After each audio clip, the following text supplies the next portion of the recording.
ഡൽഹിയിൽ JNUവിൽ സസ്യശാസ്ത്രത്തിൽ PhD എടുക്കാൻ തുനിഞ്ഞു വന്നിട്ട് 4 വർഷം ഇതാ തികയാൻ പോകുന്നു. പഠനത്തിന്റെ ഭാഗമായി പരീക്ഷണം നടത്തുക, പിന്നെ ആ നടത്തിയ പരീക്ഷണത്തെ നിരീക്ഷിക്കുക, ചീറ്റിപ്പോയ പരീക്ഷണങ്ങളുടെ പുകശ്വസിച്ച് ശ്വാസം മുട്ടുക എന്നിങ്ങനെ പോകുന്നു ഇവിടുത്തെ ദിനചര്യകൾ. ഇപ്പോൾ ഇവിടെ ചൂടുകാലമാണല്ലോ. ചൂടെന്ന് വെച്ചാൽ 40 ഡിഗ്രിയിൽ കുറയാത്ത ചൂട്. ഗ്യാസിന് വില കൂടിയെന്ന് മനസ്സിലാക്കിയ സൂര്യൻ ഗ്യാസ് ഇല്ലാതെ പാചകം ചെയ്തോളൂ മക്കളെ എന്ന് പറഞ്ഞുകൊണ്ട് തന്റെ നെരിപ്പോടിന്റെ തീവ്രത കൂട്ടിവെച്ച് ഇരിപ്പാണ്. ഇന്ന് ഈ വീഡിയോ എടുത്ത ദിവസം നല്ലൊരു മഴ പെയ്തു. എല്ലായിടവും ഒന്ന് തണുത്തു. ചെടികളുടെ മേൽ ഉണ്ടായിരുന്ന നരച്ച പൊടിക്കുപ്പായമൊക്കെ മഴ എടുത്തുകൊണ്ടുപോയി. മഴയിൽ കുതിർന്ന കാഴ്ചകളെ തിരഞ്ഞു നടന്നപ്പോൾ വസന്തത്തിന്റെ തങ്ക കൈനീട്ടം തരാൻ വെമ്പി നിൽക്കുന്ന ഒരാളെ കണ്ടു. മറ്റാരുമല്ല, ഒരു കണിക്കൊന്ന പെൺകുട്ടി. ഇലകളെക്കാളേറെ പൊൻനിറമുള്ള പൂങ്കുലകളാണ് ഇവളുടെ കയ്യിലുള്ളത്. അതുകൊണ്ട് തന്നെ ഗോൾഡൻ ഷവർ ട്രീ എന്നൊരു വിളിപ്പേരുണ്ട് ഈ കുട്ടിക്ക്. അമൽതാസ് എന്നാണ് ഹിന്ദിയിലുള്ള പേര്. കാഷ്യ ഫിസ്റ്റുല എന്ന ശാസ്ത്രനാമമുള്ള ഫാബേസി എന്ന പയറു കുടുംബത്തിലെ അംഗമായ ഒരിടത്തരം മരമായി വളരുന്ന കണിക്കൊന്നകൾ ആദ്യമായി പിറവികൊണ്ടത് തെക്കൻ ഏഷ്യൻ പ്രദേശങ്ങളിലാണ്. നമ്മുടെ നാട്ടിൽ കണിക്കൊന്നയെ കൂടാതെ മറ്റൊരു കൊന്ന കൂടിയുണ്ട് അല്ലെ, ശീമക്കൊന്ന. ഗ്ലിരിസിഡ സെപ്പിയം എന്ന ശാസ്ത്രനാമമുള്ള ശീമക്കൊന്നയും ചുറുചുറുക്കുള്ള പയറു കുടുംബാംഗമാണ്.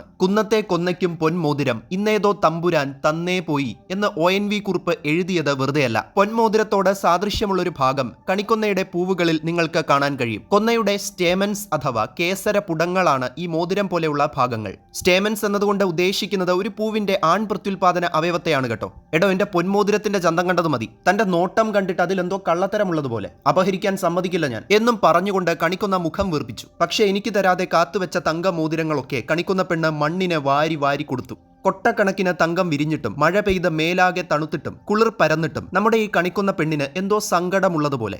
ഒന്നും അറിയാത്തത് മാതിരി മുള്ളുവേലി കെട്ടി എന്നെ ഇവിടെ തളച്ചിട്ടത് നിന്റെ കൂട്ടക്കാർ തന്നെയല്ലടാ മനുഷ്യക്കൊരങ്ങ എന്നും പറഞ്ഞ് എന്നോട് വിളിച്ചു കൂവി അലറി ഒച്ച വെച്ചു കൊന്ന. ഞാനാകെ ചൂളിപ്പോയി. മുള്ളുവേലി അതിരുകളിട്ട് വിലക്കിയ സൗന്ദര്യത്തെ തന്റെ വിശാലമായ ചില്ലകൾ ഓടിച്ച് വെല്ലുവിളിച്ച് നിൽപ്പാണവൾ. ഡൽഹിയിൽ പാതയോരങ്ങളിലും പാർക്കുകളിലും എല്ലാം കണിക്കൊന്നകളുടെ പൂക്കാലമാണ് ഇപ്പോൾ. കണ്ടില്ലേ, വഴിയെ പോകുന്നവരുടെ ഹൃദയത്തിലേക്ക് അമ്പുകൾ തൊടുത്തുവിട്ട് വശീകരിക്കാൻ നിൽക്കുന്ന കൊന്നകളെ. ഈ കാഴ്ചകളൊക്കെ കാണുമ്പോൾ ഇവരുടെ ലോകത്ത് വിഷുവായത് ഇപ്പോഴാണെന്ന് തോന്നിപ്പോകും. കണിക്കൊന്നയുടെ കായകൾ കണ്ടില്ലേ? കുഴലിന്റെ ആകൃതിയുള്ള ഈ കായകൾ കാരണമാണ് കണിക്കൊന്നയ്ക്ക് ഫിസ്റ്റുല എന്ന സ്പീഷീസ് പേര് കിട്ടിയത്. ലാറ്റിൻ ഭാഷയിൽ ഫിസ്റ്റുല എന്നാൽ കുഴൽ എന്നാണ് അർത്ഥം. മുരിങ്ങക്കോലിനോട് സാമ്യമുള്ള ഇവരുടെ കായകൾക്ക് പാകമാവുന്നതിന് മുൻപ് പച്ച നിറവും പാകമായാൽ ഇരുണ്ട കാപ്പിപ്പൊടി നിറവും ആയിരിക്കും. ഒരു ബഹുനില കെട്ടിടത്തിലെ മുറികളെ ഓർമ്മിപ്പിക്കും വിധമുള്ള അറകളുണ്ട് ഇവരുടെ കായയ്ക്കുള്ളിൽ. ഇത്തരത്തിലുള്ള ഓരോ അറയിലും ഓരോ കുരു ഉണ്ടാകും. പാകമാകാത്ത കായയുടെ ഉൾഭാഗത്തിന് ചെനച്ച മാങ്ങയുടേതുപോലെയുള്ള മഞ്ഞ നിറമായിരിക്കും. മൂത്ത കായയുടെ ഉള്ളിലാകട്ടെ കുരുവിനു ചുറ്റും ഇരുണ്ട കൺമഷി പോലെ പശപശപ്പുള്ളൊരു സംഗതി ഉണ്ടാകും. പണ്ട് സ്കൂൾ വിട്ട് വരുമ്പോൾ കണിക്കൊന്നയുടെ മൂപ്പത്തിയ കായകൾ വഴിയാകെ വീണ് കിടപ്പുണ്ടാകും. അതിൽ ചിലത് വീണ വീഴ്ചയിൽ തന്നെ ഒടിഞ്ഞു മുറിഞ്ഞു പോയിട്ടുണ്ടാകും. പക്ഷേ ചിലതാകട്ടെ ഒടിയാതെ പാരച്യൂട്ടിട്ട് ലാൻഡ് ചെയ്തതുപോലെ പരിക്കൊന്നും പറ്റാതെ കിടപ്പുണ്ടാകും. ആ കായകൾ പെറുക്കിയെടുത്ത് ചെവിയോട് ചേർത്ത് കിലുക്കി കിലുക്കി നടന്നിട്ടുണ്ട്. ഒരു കിലുക്കാമ്പെട്ടി പോലെ അതിൽ നിന്നും ഇങ്ങനെ ശബ്ദം കേൾക്കാം. മാത്രമോ, അത് വീശി വീശി നടന്ന് കണ്ണിക്കണ്ട പുല്ലിന്റെയും പടലിന്റെയും തലപ്പുകൾക്കൊരു കൊട്ടും അടിയുമൊക്കെ കൊടുക്കാനും പിള്ളേർ മറക്കാറില്ല. ചിലപ്പോൾ വഴിയിലേക്ക് ചാഞ്ഞു നിൽക്കുന്ന കണിക്കൊന്നയുടെ ചില്ലയിൽ നിന്ന് പച്ചക്കായകൾ അടർത്തിയെടുത്ത് ഒരു കാര്യവുമില്ലാതെ ഒടിച്ചു തുണ്ടുതുണ്ടാക്കി കാട്ടിലേക്ക് എറിഞ്ഞിട്ടുമുണ്ട്.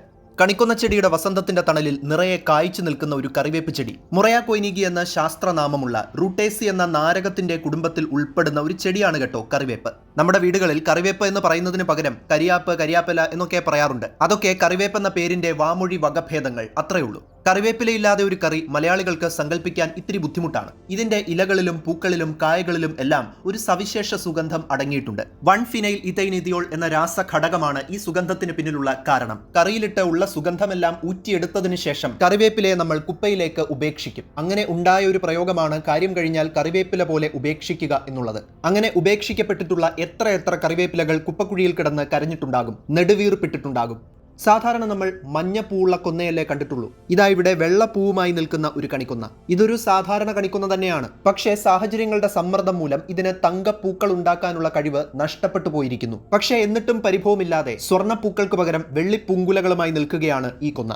അതുപോലെ ഇത് കണിക്കൊന്നയുടെ വേറൊരു സ്പീഷീസോ വെറൈറ്റിയോ ഒക്കെ ആകാനുള്ള സാധ്യത കൂടിയുണ്ട്. അതിനെക്കുറിച്ച് കൂടുതൽ അന്വേഷിക്കേണ്ടിയിരിക്കുന്നു. ഇനി മറ്റൊരു കൗതുകകരമായ കാര്യം കാണിച്ചു തരാം. ഇവിടെ നിൽക്കുന്ന കണിക്കൊന്ന മരത്തിൽ ഉണ്ടായിട്ടുള്ള പൂങ്കുലകളുടെ ഒക്കെ അഗ്രഭാഗം ശ്രദ്ധിച്ചാൽ അത് ഒരു പ്രത്യേക രീതിയിൽ പരന്നു വളർന്നു വന്നിട്ടുള്ളതായി നിങ്ങൾക്ക് കാണാൻ സാധിക്കും. എന്നും ഒരേപോലെയുള്ള പൂങ്കുലകളെ സൃഷ്ടിച്ച് ബോറടിച്ച കണിക്കൊന്നയുടെ ഒരു പുതിയ പരീക്ഷണമായിരിക്കുമോ ഇത്? ആർക്കറിയാം. എന്തൊക്കെ പറഞ്ഞാലും പൊന്നുരുക്കി പൂക്കൾ ഉണ്ടാക്കാനുള്ള കണിക്കൊന്നയുടെ കഴിവ് അപാരം തന്നെ. ഒരുപാട് പൊന്നുണ്ടെന്ന് പറഞ്ഞിട്ടൊന്നും ഒരു കാര്യവുമില്ലെന്നേ. എന്നെ പോലെ ശുദ്ധമായൊരു ഉള്ളാണ് വേണ്ടത്. സപ്പോട്ടയുടെ കുടുംബക്കാരിയായ ഇലഞ്ഞിമരം സ്വല്പം ഗമയിൽ പറഞ്ഞു. സപ്പോട്ട മരത്തിന്റെ സപ്പോർട്ട് ഉള്ളതുകൊണ്ട് അവൾ ഒട്ടും മടിച്ചില്ല. മാറ്റുരച്ചു നോക്കാൻ പൊന്നില്ലേലും മാറ്റുകുറയാത്ത നറുമണം കൊണ്ട് എല്ലാരെയും വശത്താക്കാനുള്ള 19ാമത്തെ അടവ് എനിക്കറിയാം. ഞാനൊന്ന് മുട്ടിട്ട് പൂത്താൽ ഒരു സുഗന്ധക്കുപ്പിക്കും എന്റെ 7 അയലത്ത് എത്താനാവില്ലെന്ന് പറഞ്ഞവൾ മേനി നടിച്ചു. ദേ മിണ്ടാതെ ഇരുന്നോ, ഇല്ലേൽ വായിൽ ഞാൻ കയ്പുനീരൊഴിക്കും എന്ന് പറഞ്ഞ് ആക്രോശിച്ചുകൊണ്ട് ആര്യവേപ്പാശാൻ ഇലഞ്ഞിയെ ഭീഷണിപ്പെടുത്തി. താൻ ആറ്റുനോറ്റു വളർത്തിയെടുത്ത കായകളെല്ലാം മണ്ണിലേക്ക് കൊഴിഞ്ഞു വീണു പോയതിലുള്ള സങ്കടമാണോ ആവോ വേപ്പമ്മാവന്. മൈമസോപ്സ് ഇലഞ്ഞി എന്നാണ് ഇലഞ്ഞിമരത്തിന്റെ ശാസ്ത്രനാമം. ഇതിന്റെ സ്പീഷീസ് പേര് ഇലഞ്ഞി എന്ന് തന്നെയാണ്.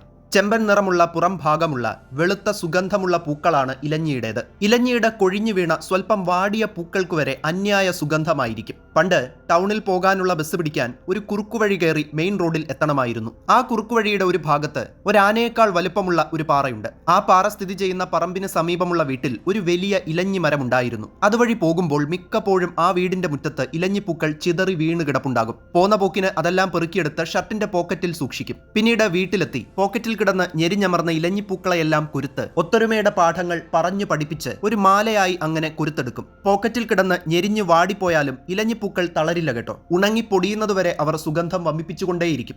ഇലഞ്ഞിമരത്തിന്റെ പച്ച നിറമുള്ള കായകൾ പാകമാകുന്നതിന് അനുസരിച്ച് മഞ്ഞ, ഓറഞ്ച്, ചുവപ്പ് എന്നീ നിറങ്ങൾ ചൂടും. നല്ലതുപോലെ പാകമായ കായയ്ക്ക് ചുവപ്പ് നിറമായിരിക്കും. സപ്പോട്ടയുടേതുപോലെ കായയുടെ ഒത്ത നടുക്ക് ബ്രൗൺ നിറത്തിലുള്ള ഒരു വലിയ വിത്ത് ഉണ്ടാകും. ഇലഞ്ഞിയുടെ മധുരമുള്ള കായകൾ രുചിച്ചിട്ടുള്ളവരായിരിക്കും നമ്മളിൽ പലരും. പക്ഷികളുടെ പ്രിയപ്പെട്ടൊരു ഭക്ഷണമാണ് ഇലഞ്ഞിക്കായകൾ. ഇലഞ്ഞിക്കൊമ്പിലിരുന്ന് കുരുവികൾ ഈ കായകൾ തിന്ന് ആസ്വദിക്കാറുണ്ട്.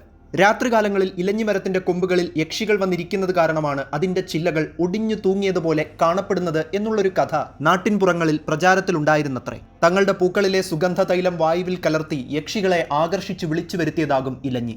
ഇലഞ്ഞിയെ ചുറ്റിപ്പറ്റിയുള്ള ഈ യക്ഷിക്കഥയുടെ വിവരങ്ങൾ എനിക്ക് ലഭിക്കുന്നത് ഇലഞ്ഞിയെക്കുറിച്ച് ഞാൻ മുമ്പ് പങ്കുവച്ച ഒരു കുഞ്ഞൻ വീഡിയോയുടെ കമന്റ് സെക്ഷനിൽ നിന്നാണ്. ഈ വീഡിയോയെക്കുറിച്ചുള്ള നിങ്ങളുടെ അഭിപ്രായങ്ങളും നിർദ്ദേശങ്ങളും കമന്റുകളായി അറിയിക്കുമെന്ന് വിശ്വസിക്കുന്നു. മറ്റൊരു വീഡിയോയുമായി ഉടനെ വരാം.